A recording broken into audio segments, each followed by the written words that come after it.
بسم اللہ الرحمن الرحیم۔ السلام علیکم۔ یہ کتاب آپ کے لیے کاشانہ بصیرت کے یوٹیوب چینل کی جانب سے ریکارڈ کی جا رہی ہے۔ اب ہم کتاب روح الحیات کا پارٹ نمبر 16 پڑھیں گے۔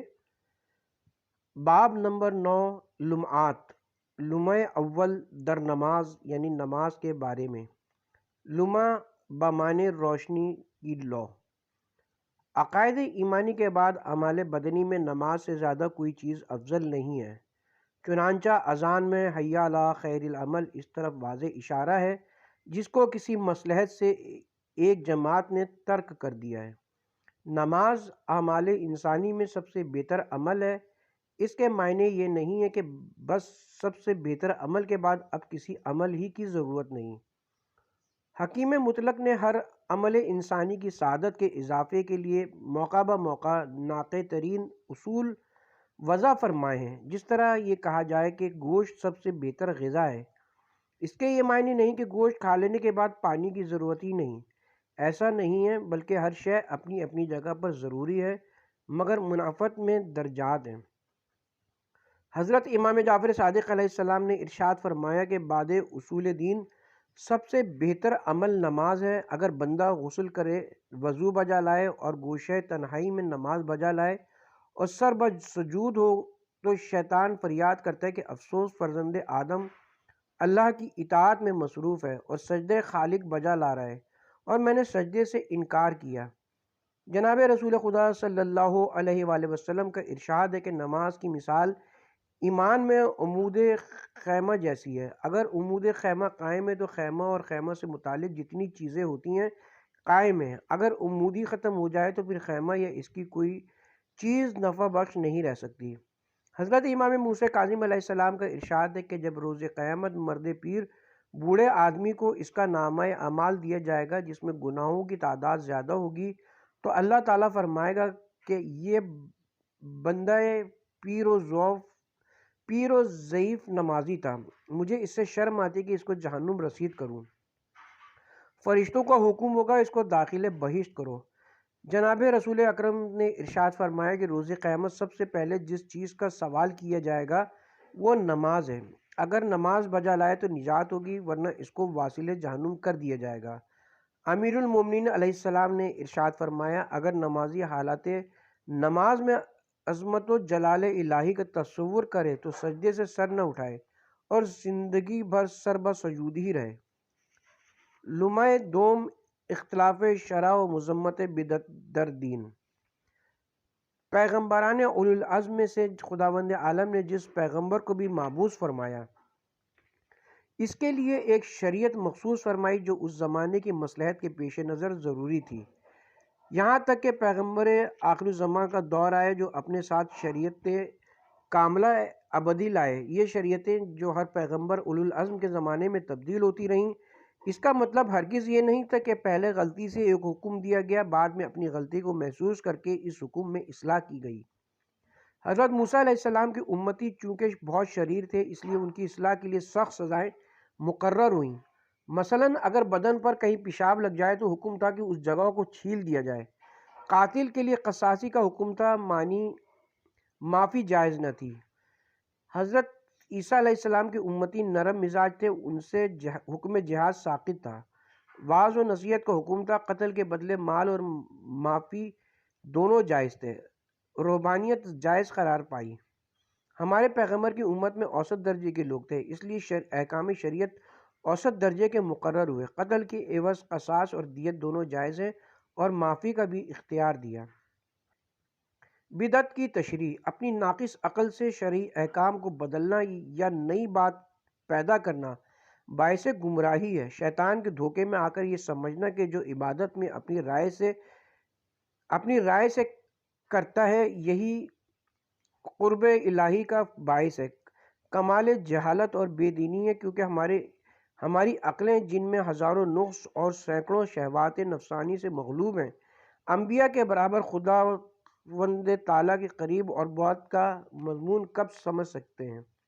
مثلا ایک نصرانی عابد یہ سمجھتا ہے کہ ایسی عبادت اور ریاضت کروں جس کی تکلیف سے مر جاؤں تو مجھے قرب حاصل ہو جائے گا، حالانکہ یہ بات عین گمراہی ہے۔ اسی طرح کی جتنی بھی عبادت کرتا جائے گا اتنا ہی کفر اور گمراہی میں زیادہ ہوگا اور خدا سے دور ہوتا جائے گا۔ بدعت کے یہ معنی ہیں کہ دین میں جس بات کو خدا نے حرام نہیں کیا اس کو حرام کر دیا جائے، اور جس کو خدا نے حلال نہیں کیا اسے حلال کیا جائے، یا کسی نامکروہ کو مکروہ اور ناواجب کو واجب قرار دیا جائے، یا کسی غیر مستحب کو مستحب بنا دیا جائے۔ مثلا خدا نے فرمایا نماز پڑھنا ہر وقت مستحب ہے، لیکن کوئی شخص اس خیال سے کہ خدا نے ہر وقت نماز مستحب فرمائی ہے، یہ بھی چونکہ ایک وقت نماز پڑھے اس کو ثواب ہوگا، لیکن اگر عین غروب آفتاب کے وقت سمجھ کر نماز پڑھے کہ خدا نے خالص اس وقت کے لیے نماز کا حکم دیا ہے، بدعت اور حرام ہے۔ چنانچہ حضرت عمر نے خاص چاشت کے وقت 6 رکعت نماز سنت مقرر کی، یہ بالکل بدعت اور حرام ہے۔ ہمارے ائمہ علیہم السلام نے اس سے منع فرمایا ہے۔ اسی طرح اگر کوئی سنتی نماز 3 رکعت پڑھے تو یہ بھی بدعت اور حرام ہے۔ اسی طرح 1 رکعت نماز بھی 2 رکوع کرنا بدعت ہے، کیونکہ پیغمبر اکرم نے ایسا نہیں کیا۔ یا مثلا کلمہ شریف یعنی لا الہ الا اللہ کو ہر وقت پڑھنا سنت ہے اور سب سے اچھا وظیفہ ہے، مگر کوئی یہ کہے کہ صبح کی نماز کے بعد 12,000 دفعہ پڑھنا سنت ہے تو یہ عمل بدعت ہے، کیونکہ شارع نے یہ قید نہیں لگائی۔ غرض کہ بدعت بہت بڑا گناہ ہے، اور ہمیشہ سنی شیعہ میں یہ فرق رہا ہے کہ شیعہ اپنے ائمہ کے اقوال پر عمل کرتے ہیں جو عین سنت پیغمبر کے مطابق ہوتے ہیں، اور سنیوں نے پیروی اہل بیت سے انکار کیا، اس لیے اپنے ناقص علم و عقل پر بھروسہ کر کے دین میں بدعتیں پیدا کرتے ہیں۔ اس لیے ہمارے ائمہ نے انہیں برا کہا ہے۔ چنانچہ کلینی نے معتبر روایات میں جناب رسول خدا سے روایت کی ہے کہ ہر بدعت گمراہی ہے اور ہر گمراہی کا راستہ جہنم کی طرف جاتا ہے۔ روایت ہے کہ ایک شخص جناب امام جعفر صادق علیہ السلام اور جناب امام موسیٰ کاظم علیہ السلام سے پوچھا، یا حضرت میں کس طرح خدا کی عبادت کروں؟ آپ نے فرمایا دین میں بدعت نہ کر، جو کوئی احکام دین میں اپنی رٹ لگاتا ہے ہلاک ہوتا ہے، اور جو شخص حضرت رسول خدا اور اہل بیت کے اقوال کو چھوڑ دے گمراہ ہو جاتا ہے، اور جو کلام الہی کے حکم کو ترک کرے وہ کافر ہوتا ہے۔ امام محمد باقر علیہ السلام نے فرمایا جو شخص اپنی رائے سے دینی معاملے میں فتویٰ دے اس نے خدا کی عبادت ایسے امر سے کی جس کو جانتا نہیں، اور دین خدا کو نادانی سے اپنی رائے بنا لیا۔ ایسا کرنے والا خدا سے مقابلہ کرتا ہے کہ حلال و حرام اپنی طرف سے مقرر کرتا ہے۔ امیر المومنین علیہ السلام نے فرمایا بدعتی پیغمبر خدا کی سنت کا تارک ہے۔ جناب رسول خدا صلی اللہ علیہ وآلہ وسلم نے ارشاد فرمایا جب میری امت میں بدعت ظاہر ہو تو عالم کو چاہیے کہ وہ اپنے علم کو ظاہر کرے اور بدعت کو روکے، اگر ایسا نہ کرے گا تو ملعون ہے۔ پھر فرمایا جو شخص بدعتی کے پاس جائے یا اس کی تعظیم کرے گویا وہ اسلام کو خراب کرنے کی کوشش کرتا ہے۔ پھر فرمایا خدا بدعتی کی دعا قبول نہیں فرماتا۔ کسی نے پوچھا یا حضرت اس کی دعا کس لیے قبول نہیں ہوتی؟ فرمایا بدعت کی محبت اس کے دل میں جم جاتی ہے پھر نکلتی نہیں۔ ایک طالب دنیا کی حکایت۔ ابن بابویہ نے معتبر روایت میں حضرت امام جعفر صادق علیہ السلام سے نقل کیا ہے کہ پہلے زمانے میں ایک شخص تھا، اس نے حلال طریقے کی روزی تلاش کی مگر نہ ملی، حرام سے چاہا پھر بھی نہ حاصل ہوئی۔ شیطان نے اگر کہا کہ ایک بات میں تجھ کو بتاؤں جس سے بہت مال ملے گا، وہ بہت سے لوگ تیرے پیرو ہو جائیں گے۔ وہ شخص راضی ہو گیا۔ شیطان نے کہا نیا دین پیدا کرو اور لوگوں کو اس کی فریب دے، اس کی ترغیب دے۔ چنانچہ اس نے ایسا ہی کیا، تھوڑی دنوں میں بہت مالدار ہو گیا اور بہت سے لوگ اس کو ماننے لگے۔ ایک دن اس نے سوچا کہ مجھ سے برا کام سرزد ہو گیا، لوگوں کو گمراہ کر دیا، اب میری توبہ قبول نہ ہوگی، تا وقت کہ جن کو گمراہ کیا ہے ان کو پھر درست نہ کر لوں۔ چنانچہ وہ ہر ایک سے کہتا پھرتا تھا کہ میرا دین گمراہی پر ہے، اس کو چھوڑ دو، مگر لوگ کم مانتے تھے۔ سب نے کہا تو جھوٹ کہتا ہے، تیرا دین سچا ہے، تجھ کو ناحق شک پڑ گیا ہے۔ غرض ایک نے بھی نہ چھوڑا۔ یہ صورت دیکھ کر وہ بہت پچھتایا اور جنگل میں جا کر اپنے آپ کو زنجیر سے جکڑ دیا اور عہد کیا کہ جب تک خدا میری توبہ قبول نہ فرمائے گا میں اسی حالت میں رہوں گا۔ اللہ تعالیٰ نے اس زمانے کے پیغمبر پر وحی نازل فرمائی کہ اس بندے سے جا کر کہہ دے کہ قسم میں مجھے اپنی عزت و جلال کی اگر توبہ کی دعا کرتے کرتے اس کے بند الگ بھی ہو جائیں تو ہرگز اس کی توبہ قبول نہ کروں گا۔ تب وقت ہے کہ جو لوگ اس کے دین سے گمراہ ہوئے ہیں ان کو راہ راست پر نہ لائے۔ صحیح روایت میں حلبی سے منقول ہے کہ جناب امام جعفر صادق علیہ السلام سے میں نے پوچھا، یا حضرت کم سے کم ایسی کیا چیز ہے جو انسان کو کافر بناتی ہے؟ آپ نے فرمایا دین میں بدعت پیدا کرنا، اور جو کوئی بدعتی کی پیروی کرے اس کا دوست ہو اور اس کی مخالفت سے بیزار ہو۔ معتبر روایت میں ابی رجیع شامی سے روایت ہے کہ کہتے ہیں کہ جناب امام جعفر صادق علیہ السلام نے امام جعفر صادق علیہ السلام سے میں نے پوچھا، یا حضرت کون سی چیز ہے جس سے انسان دین و دنیا سے خارج ہو جاتا ہے؟ آپ نے فرمایا برخلاف حق قائل ہونے سے اور اس پر قائم رہنے سے ہے۔ برید اجلی سے روایت ہے کہ میں نے حضرت امام جعفر صادق علیہ السلام سے پوچھا، یا حضرت کون سی شے ہے جس سے آدمی کافر ہو جاتا ہے؟ آپ نے چند کنکریاں زمین سے اٹھا کر فرمایا، جو ان کو کہے کہ کھجور کی گٹھلیاں ہیں، یعنی حق کے خلاف کہے اور اس کی مخالفت کرنے والے سے نفرت کرے اور دین باطل کی حمایت میں راست بازوں سے دشمنی کرے، ایسا شخص ناصبی اور ہمارا دشمن ہے، مشرک ہے، کافر ہے۔ منقول ہے کہ جناب امیر المومنین علیہ السلام سے لوگوں نے پوچھا کہ سنت، بدعت، جماعت اور فرقت کے کیا معنی ہیں؟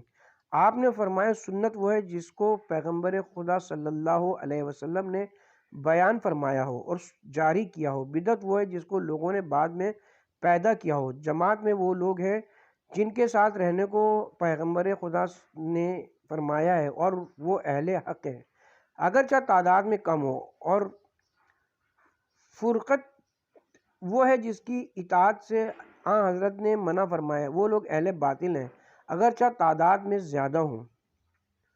کلینی نے امام محمد باقر علیہ السلام سے روایت کی ہے، فرمایا آپ نے خدا نے کوئی ایسی بات نہیں چھوڑی جس کی امت کو ضرورت ہو، سب کچھ پیغمبر اکرم سے ارشاد فرما دیا اور قرآن مجید میں نازل فرمایا ہے، ہر شے کا اندازہ مقرر فرمایا ہے اور اس کی دلیل بیان فرما دی ہے اور اس کے اندازے سے گزر جانے کے واسطے سزا مقرر کی ہے۔ صحیح روایت میں حضرت علی بن حسین سے منقول ہے، آپ نے فرمایا اللہ کے نزدیک سب سے اچھا عمل وہ ہے جس میں پیغمبر خدا کی سنت پر عمل ہو، اگرچہ وہ تھوڑا سا ہو۔ جناب امیر المومنین علیہ السلام سے منقول ہے کہ جناب رسول خدا نے ارشاد فرمایا وہ قول بیکار ہے جس پر عمل نہ ہو، اور قول و عمل دونوں بیکار ہیں اگر نیت تو درست نہ ہو، اور قول و عمل و نیت تینوں بیکار ہیں اگر طریقے پیغمبر اور سنت کے موافق نہ ہو۔ منقول ہے کہ جب شیطان لعین نے حضرت آدم علیہ السلام کو سجدہ کرنے سے انکار کیا اور اس پر عذاب نازل ہوا تو درگاہ الہی میں عرض کی، خدا بندہ مجھ کو آدم کے سجدے سے معاف رکھ، میں تیری ایسی عبادت کروں گا کہ کسی فرشتے یا پیغمبر نے نہ کی ہو۔ حکم خدا ہوا ہمیں تیری عبادت کی ضرورت نہیں، جس طرح میں کہوں اس کا ماننا ہی عبادت ہے۔ شیخ توسی علیہ رحمہ نے جناب صادق آل محمد علیہ السلام سے روایت کی ہے کہ جناب رسول خدا صلی اللہ علیہ وسلم نے ارشاد فرمایا، اے لوگوں میری سنت کی پیروی تم پر لازم ہے، سنت کے مطابق قلیل عمل بہتر ہے اس عمل کثیر سے جس میں بدعت ہو۔ امام محمد باقر علیہ السلام سے منقول ہے، فرمایا آپ نے اے لوگوں اگر تم کو احکام دین میں کوئی شبہ ہو جائے تو اس میں توقف کرو اور ہمارے سامنے پیش کرو، ہم اس کی توضیح اور تشریح کریں گے۔ واضح ہو کہ عمل کا زیادہ دشوار ہونا باعث فضیلت نہیں اور عمل بدعت گمراہی کا موجب ہے، اس لیے ضروری ہے کہ اہل بیت کے احکام کو سمجھ کر خالص نیت سے عمل کریں۔ حضرت امام صاحب العصر و زمان نے فرمایا کہ احکام شریعت میں شبہ واقع ہونے کی صورت میں ہماری حدیثوں کے راویوں کی طرف رجوع کرو، وہ لوگ علماء ہماری طرف سے تم پر حجت ہیں اور ہم ان پر حجت خدا ہیں۔ معتبر حدیثوں میں آیا ہے کہ جس مسئلے میں تم کو شبہ وارد ہو تو ان لوگوں سے دریافت کرو جو ہمارے احکام الہی اور حرام کو جانتے ہیں، ان کو اپنا حکم مقرر کرو کہ ہم نے تمہارے واسطے ان کو حکم بنایا ہے، اگر ان کے کہے کو رد کرو گے اور قبول نہ کرو گے گویا تم نے ہمارے حکم کو رد کیا، اور ہمارے حکم کا رد کرنا حکم خدا کا رد کرنا ہے، اور حکم خدا کو رد کرنے والا مشرک اور کافر ہے۔ یہ بھی واضح ہے کہ قیامت کے روز خداوند تعالیٰ ہر کس و ناقص کی پیروی سے درگزر بے اعتنائی کرے گا، تا وقت کہ جس کی پیروی کی ہے وہ احکام اہل بیت سے پوری طرح واقف نہ ہو اور دنیا کے لالچ سے صحیح احکام کی تعویل نہ کرتا ہو۔ علماء کی شناخت۔ حضرت امام حسن عسکری علیہ السلام سے منقول ہے کہ جناب علی بن الحسین علیہ السلام نے فرمایا، جب تم ایسے شخص کو دیکھو جو ظاہری صورت میں عالم دین معلوم ہوتا ہے اور بہت غور و فکر کے بعد مسائل بیان کرتا ہے، ہر ایک بات میں عاجزی اور انکساری ظاہر کرتا ہے، اور تو جلدی سے اس کے دھوکے میں نہ آ جانا، کیونکہ بہت سے لوگ دنیا کمانے کے واسطے دین کو خراب کرتے ہیں اور دینداروں کو فریب کا جال بناتے ہیں اور لوگوں کو پھنساتے ہیں اور پھنسا کر مال جمع کرتے ہیں۔ جب بہت سا مال آ جاتا ہے تو اس میں مصروف ہو جاتے ہیں۔ اگر دیکھو کہ مال سے بھی نفرت ہے، بظاہر پرہیزگاری سے اور اپنے تئیں ضبط کیے ہوئے ہیں، تب بھی ان کے فریب میں نہ آنا، کیونکہ خواہشات نفسانی کئی طرح کی ہیں۔ بعض لوگ حرام مال سے بچتے ہیں لیکن کسی اور قسم کے خلاف شرعی گناہ میں مبتلا ہوتے ہیں۔ اگر دیکھو کہ ان سے بھی بچے ہوئے ہیں، تب بھی جلدی سے ان کے فریب میں نہ ہو، تا وقت کے قول، عمل اور علم کو اچھی طرح نہ دیکھ لو، کیونکہ یہ تمام امور ہوتے ہیں۔ بعض ایسے کم عقل ہوتے ہیں کہ اپنے نزدیک وہ اچھا کرتے ہیں، لیکن کم عقلی کے سبب ان کے اس عمل سے دین کو بہت نقصان پہنچتا ہے۔ اگر دیکھو کہ عقل بھی سالم ہے تو اس کا فریب نہ کھاؤ، جب تک کہ تم کو معلوم نہ ہو کہ شہوات کے غلبے کے وقت عقل کو غالب رکھتا ہے اور ان کا تابع نہیں ہوتا، اور دیکھ لو کہ دنیاوی ریاست اور عزت کو تو پسند نہیں کرتا، کیونکہ بعض لوگ دنیا میں ایسے ہیں کہ دین کو دنیا کے لالچ میں کھو دیتے ہیں اور وہ دونوں سے محروم رہتے ہیں۔ دنیاوی عزت اور بزرگی کو سب سے اچھا جانتے ہیں، اس لیے تمام لذتوں کو چھوڑ کر اس کے حاصل کرنے میں بہت کوشش کرتے ہیں۔ گناہوں کے سبب اللہ تعالیٰ اپنا لطف و مہربانی ان سے اٹھا لیتا ہے اور گمراہی میں چھوڑ دیتا ہے۔ پھر یہ لوگ حلال خدا کو حرام اور حرام کو حلال کہنے لگتے ہیں۔ دنیاوی عزت اور ریاست کے مقابل دین کی اس کے نزدیک کچھ حقیقت نہیں رہتی۔ یہی لوگ ہیں جن پر خدا کا غضب اور لعنت ہے، اور بہت ذلیل کرنے والا عذاب ان کے واسطے تیار ہے۔ بہادر مرد وہی ہے جو خواہشات نفسانی کو حکم خدا کے تابع رکھے، اپنی تمام طاقتوں کو حکم خدا کے مطابق صرف کرے اور یقین جانے کہ دین حق اور راہ راست میں ظاہراً عزت آخرت اس کے لیے تیار ہے۔ دنیا کی عزت بہت جلد ختم ہونے والی ہے۔ پیروی دین حق سے اگر دنیا میں کچھ تکلیف پہنچی تو اس کے عوض بہشت کی راحت لازوال ہے۔ جس میں یہ اوصاف ہوں وہ مرد کامل اور قابل تقلید ہے، اس کی دعا ہمیشہ قبول ہوتی ہے، تمام حاجات درگاہ الہی سے پوری ہوتی ہیں۔ جناب امیر المومنین علیہ السلام سے منقول ہے، آپ نے فرمایا کہ دو شخصوں نے میری کمر کو توڑ ڈالا ہے، ایک وہ صاحب عقل بولنے والا جو فاسق اور بدکار ہو، دوسرا وہ عقل کا اندھا کہ جو بہت عبادت کرتا ہو۔ پہلا شخص اپنی بدکاری سے لوگوں کو گمراہ کرتا ہے اور دوسرا جاہلانہ عبادت سے لوگوں کو بہکاتا ہے۔ اے لوگو تم پرہیز کرو عالم فاسق اور جاہل عابد سے، کیونکہ ان کی پیروی گمراہی کا باعث ہے۔ میں نے جناب رسول خدا سے سنا ہے، فرمایا حضرت نے کہ میری امت ہلاک ہوگی منافق بولنے والے سے۔ منقول ہے کہ جناب امام جعفر صادق علیہ السلام نے ابو حمزہ صومالی سے فرمایا، اے ابو حمزہ، خبردار ریاست سے پرہیز کرنا اور اپنے پیرو بنانے کے خیال سے بچنا، ہرگز لوگوں کی پیروی نہ کرنا۔ ابو حمزہ نے عرض کیا، یا حضرت، ریاست کو تو میں جانتا بھی نہیں، لیکن لوگوں کی پیروی کی ہے کہ آپ کے اقوال ان سے دریافت کی ہیں۔ آپ نے فرمایا، میرا مطلب یہ نہیں ہے جو تو نے سمجھا، بلکہ یہ کہ ہر عمل سے انسان ثواب کا حقدار نہیں ہوتا اور ہر مشقت و تکلیف برداشت کرنے سے خدا کا قرب حاصل نہیں ہوتا، بلکہ ہر نیک و بد عمل کی شناخت خدا اور رسول خدا کے حکم کے موافق ہونی چاہیے، اسی میں نجات ہے۔ چنانچہ بدبخت یہودی شریعت میں اس قسم کی تبدیلی اور نسخ آیات من جانب اللہ کے منکر ہیں۔ شریعت میں تبدیلی و تغیر شارع کی جہالت یا غفلت کی وجہ سے نہیں ہوا، بلکہ اختلاف احوال زمانہ اس تبدیلی کا باعث ہوئے۔ جس طرح ایک طبیب اپنے بیمار کے حالات تدریجاً تبدیل ہونے کے ساتھ ساتھ دوا میں بھی تبدیلی کرتا ہے، اسی طرح شریعت میں بھی ضرورت زمانہ کے مطابق تبدیلی ہوتی رہی۔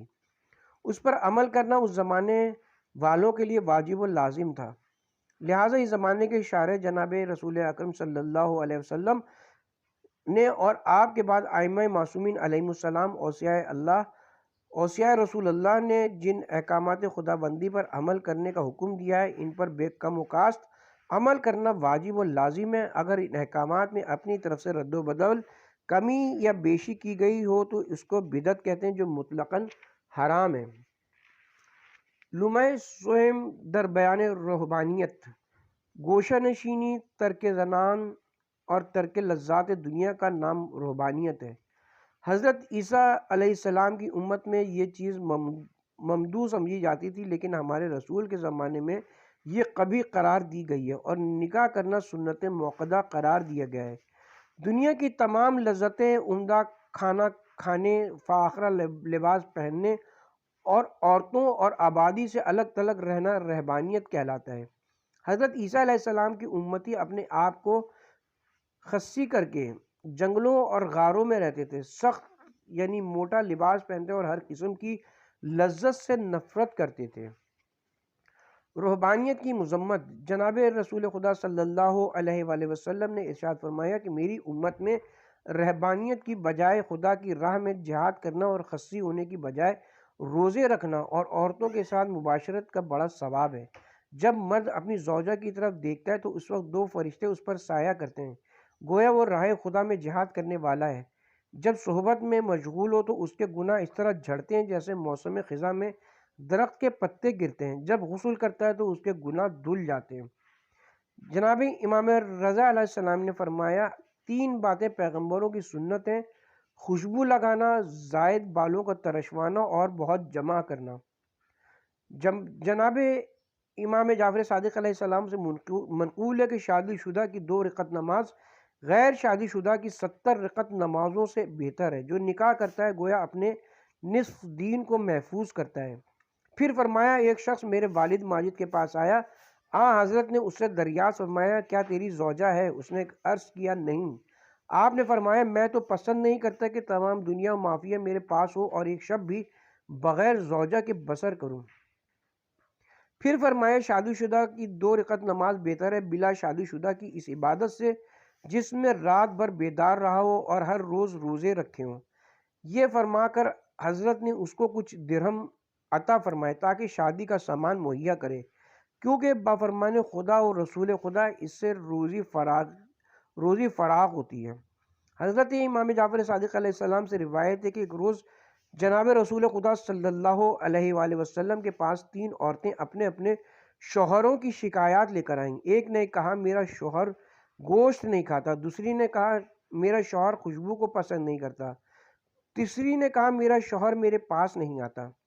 جناب رسول خدا برہم ہوئے اور فوراً مسجد میں پہنچ کر لوگوں کو طلب فرمایا۔ اس کے بعد ممبر پر تشریف لے گئے اور ارشاد فرمایا، اے لوگو سنو، میں گوشت کھاتا ہوں، خوشبو لگاتا ہوں اور عورتوں کے پاس جاتا ہوں۔ نکاح کرنا میری سنت ہے، جس نے میری سنت سے انحراف کیا وہ مجھ سے نہیں ہے۔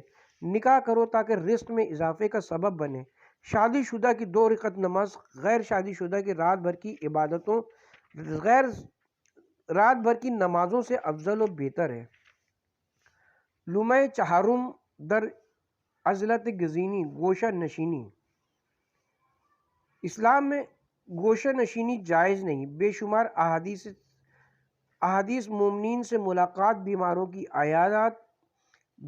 کی عیادت، محتاجوں کی اعانت، صلہ رحم، تحصیل مسائل ضروریہ، امر بالمعروف نہی عن المنکر میں وارد ہوئی ہیں، جن پر عمل کرنا ضروری اور واجب ہے۔ گوشہ نشینی میں ان امور کی تکمیل محال ہے۔ زندگی کے لیے ضروری ہے کہ ایک آدمی دوسرے آدمی سے ملاقات کرے، ایک دوسرے کے کام آئے۔ اگر یہ دوسروں کے کام نہ آئے گا تو دوسرے اس کے کس طرح کام آئیں گے؟ گوشہ نشینی کی مذمت، ایک شخص نے حضرت امام جعفر صادق علیہ السلام کی خدمت میں عرض کیا، یا حضرت، ایک شخص شیعہ مذہب رکھتا ہے، اعتقاد اس کا پکا ہے، مگر اس نے گوشہ نشینی اختیار کر لی ہے اور اپنے بھائی بندوں سے نہیں ملتا۔ حضرت نے فرمایا، اسے دینی مسائل کیسے آتے ہوں گے؟ اے لوگو، تمہیں مسجد میں نماز پڑھنی چاہیے، نیک لوگوں سے ملاقات رکھنی چاہیے، ضرورت کے وقت ان لوگوں کی گواہی دینی چاہیے، ان کے جنازوں پر حاضر ہونا چاہیے، میل ملاپ کے بغیر چارہ نہیں، جیتے جی سب ایک دوسرے کے محتاج ہیں۔ آپ نے فرمایا ایک مسلمان کے دوسرے مسلمان پر 7 حقوق ہوئے ہیں، اگر ان میں سے کوئی ایک بھی چھوڑ دے تو خدا کی دوستی سے خارج ہو جاتا ہے۔ ان میں سے کم درجے کا حق یہ ہے کہ جو اپنے لیے یہ چاہتا ہو وہی برادر مومن و مسلم کے لیے پسند کرے، اور جو اپنے لیے ناپسند کرتا ہے وہی برادر مومن و مسلم کے لیے بھی ناپسند کرے۔ دوسرا حق یہ کہ اس کی ناراضگی سے گریز کرے، اس کے حکم کی پیروی کرے اور اس کے خوش کرنے کی کوشش کرے۔ تیسرا حق یہ کہ جان و مال سے، ہاتھ اور پاؤں سے اس کی مدد کرے۔ چوتھا حق اس کی رہنمائی ہے۔ پانچواں حق یہ ہے کہ اگر مومن بھوکا ہو تو خود سیر ہو کر نہ کھائے، اگر وہ پیاسا ہو تو بغیر اس کے پانی نہ پیے، اگر وہ برہنہ ہو تو اس کے لباس کی فکر کرے۔ چھٹا حق یہ ہے کہ اگر تیرے پاس خادم ہو اور اس کے پاس نہ ہو تو اپنے خادم کو اس کے ہاں اس کی خدمت کے لیے بھیجے۔ ساتواں حق یہ ہے کہ بلانے پر اس کے پاس حاضر ہو اور بیماری میں اس کی خبر گیری کرے، اور اگر مر جائے تو اس کے جنازے پر حاضر ہو، اگر کوئی اس کی حاجت ہو تو بلا سوال کیے اس کی حاجت کو پورا کرے۔ جب یہ تمام باتیں پوری ہوں گی تب محبت ایمانی پوری ہوگی۔ نیز آپ نے اپنے اصحاب سے فرمایا نیکی کرو اور ایک دوسرے کے بھائی بن کر رہو۔ تمہاری آپس کی دوستی صرف خدا کے واسطے ہونی چاہیے۔ ملاقات کے وقت دینی امور کا ذکر کیا کرو، مذہب حق کو زندہ رکھو اور قوت دو مومن برادر کے کام میں کوشش کرنا 1000 غلام راہ خدا میں آزاد کرنے سے بہتر ہے، بلکہ 1000 مسلح سواروں کو جہاد میں بھیجنے سے بہتر ہے۔ جن حدیثوں میں گوشہ نشینی کی فضیلت وارد ہوئی ہے ان سے مراد بد لوگوں سے بچنا اور علیحدہ رہنا ہے، تاکہ ان کی ملاقات سے اس کا کوئی دینی نقصان نہ ہو اور ان کو ہدایت نہ ہو، ورنہ نیکوں سے ملتے رہنا اور گمراہوں کو ہدایت کرنا پیغمبروں کا طریقہ ہے اور تمام عبادات سے افضل ہے۔ گوشہ نشینی میں بدکاروں کی صحبت سے بچنا اور برے اخلاق سے دور رہنا مطلوب ہے۔ جناب رسول خدا نے فرمایا جو مسلمان صبح کرے اور اس کو دیگر مسلمانوں کے کاموں کی انجام دہی کی فکر نہ ہو وہ مسلمان نہیں ہے۔ جو شخص کسی مسلمان کو مصیبت میں مبتلا دیکھے اور مدد نہ کرے وہ مسلمان نہیں ہے۔ حضرت سے کسی نے سوال کیا کہ سب سے زیادہ محبوب بندہ اللہ کے نزدیک کون ہے؟ آپ نے ارشاد فرمایا جو اللہ کے بندوں کے کام آئے۔ پھر سوال کیا یا رسول اللہ کیا اللہ کو دیکھا جا سکتا ہے؟ آپ نے فرمایا کیوں نہیں، بندہ مومن کی ملاقات کو جاؤ، جو ثواب اس کی ملاقات میں ہے وہی دیدار خدا میں ہے۔ حضرت امام جعفر صادق علیہ السلام نے ارشاد فرمایا کہ برادر مومن کی حاجت میں صحیح کرنا 1000 غلام آزاد کرنے سے افضل ہے۔ لمحہ پنجم قصب حلال۔ احادیث معتبرہ سے ظاہر ہے کہ قصب حلال طریقہ حلال سے طلب مال طریقہ حلال سے لازم و واجب ہے۔ صحیح و کوشش کرنا انسان کا فریضہ ہے اور کامیابی یا ناکامی پر اللہ کا اختیار ہوتا ہے۔ الصحیح من و اتمام من اللہ پر نظر ہونا ضروری ہے۔ جو اللہ پر توکل کرے اللہ اس کے لیے کافی ہے۔ باوجود کوشش کے وافر دولت حاصل نہ ہو سکے تو قلیلی پر اکتفا کرے۔